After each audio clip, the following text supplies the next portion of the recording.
The contraction of a skeletal muscle generates the force necessary to move the skeleton. A contraction is triggered by a series of molecular events known as the cross-bridge cycle.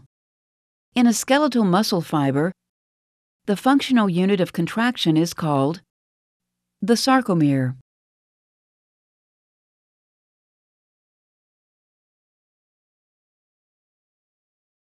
A sarcomere shortens when myosin heads in thick myofilaments form cross bridges with actin molecules in thin myofilaments.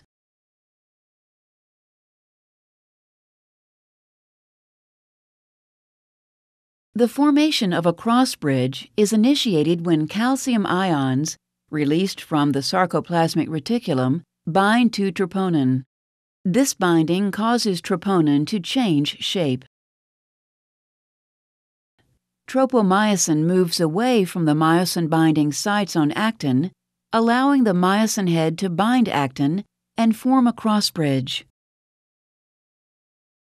Also note that the myosin head must be activated before a cross-bridge cycle can begin. This occurs when ATP binds to the myosin head and is hydrolyzed to ADP and inorganic phosphate. The energy liberated from the hydrolysis of ATP activates the myosin head, forcing it into the cocked position. A cross-bridge cycle may be divided into 4 steps. Step 1. Cross-bridge formation. The activated myosin head binds to actin, forming a cross bridge. Inorganic phosphate is released, and the bond between myosin and actin becomes stronger. Step 2. The power stroke. ADP is released and the activated myosin head pivots, sliding the thin myofilament toward the center of the sarcomere. Step 3. Cross-bridge detachment. When another ATP binds to the myosin head, the link between the myosin head and actin weakens, and the myosin head detaches. Step 4. Reactivation of the myosin head. ATP is hydrolyzed to ADP and inorganic phosphate. The energy released during hydrolysis reactivates the myosin head, returning it to the cocked position.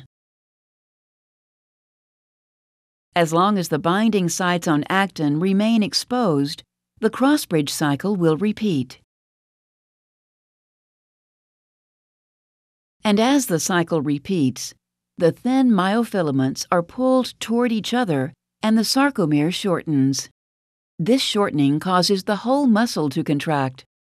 Cross-bridge cycling ends when calcium ions are actively transported back into the sarcoplasmic reticulum.